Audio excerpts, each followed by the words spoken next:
दोस्तों ये तो सभी जानते हैं कि हिंदू धर्म के अनुसार एक पत्नी का एक से ज्यादा पति होना गलत है, लेकिन यह घटना प्राचीन काल में संभव हुआ था, जो लोगों को हैरत में डालने के लिए काफी था। दोस्तों हम बात कर रहे हैं महाभारत के द्रौपदी के बारे में। द्रौपदी किसी परिचय की मोहताज नहीं है। द्रौपदी का जन्म कैसे हुआ, उनका विवाह पांचों पांडवों से कैसे हुआ और उन्होंने अपने पांचों पतियों के साथ पत्नी धर्म कैसे निभाया। दोस्तों द्रौपदी राजा द्रुपद के हवन कुंड से तब जन्मी जब वो अपने दुश्मन द्रोणाचार्य के वध के लिए पुत्र प्राप्ति का यज्ञ कर रहे थे।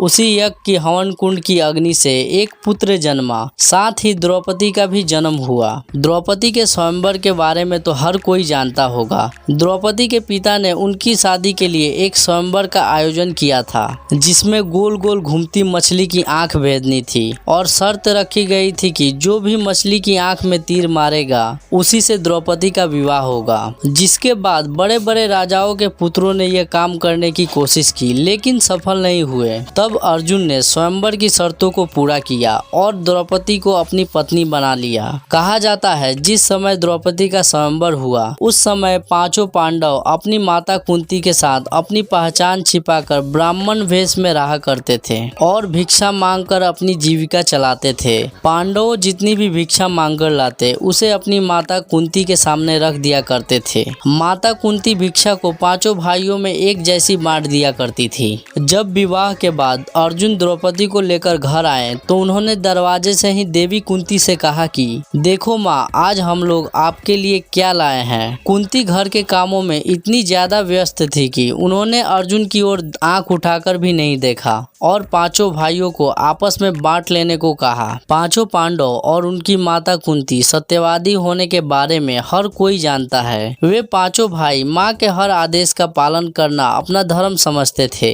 अपनी माँ के इस आदेश के बाद पांचों भाई धर्म संकट में पड़ गए, लेकिन जब कुंती ने द्रौपदी को देखा तो वे आश्चर्य में पड़ गई और सोचने लगी कि ये मैंने क्या कह दिया। परेशान होकर उन्होंने अपने पुत्र धर्मराज युधिष्ठिर से कहा कि कोई ऐसा रास्ता निकालो जिससे द्रौपदी का कोई अनर्थ भी ना हो और मेरे मुंह से निकली कोई बात भी झूठी ना हो। युधिष्ठिर भी इस समस्या को नहीं सुलझा पाए और हार मान गए। जब ये बात राजा द्रुपद को पता लगी तो वे परेशान हो गए। उन्होंने अपनी सभा में बैठे भगवान श्री कृष्ण और महर्षि व्यास से इस बात का जिक्र किया। इस पर महर्षि व्यास ने उन्हें बताया कि द्रौपदी को उनके पूर्व जन्म में भगवान शंकर ने ऐसा वरदान दिया था। भगवान शंकर के उसी वरदान की वजह से यह समस्या आन पड़ी है। महर्षि व्यास के समझाने पर महाराजा द्रुपद अपनी बेटी द्रौपदी का पांचों पांडवों के साथ विवाह करने के लिए राजी हो गए।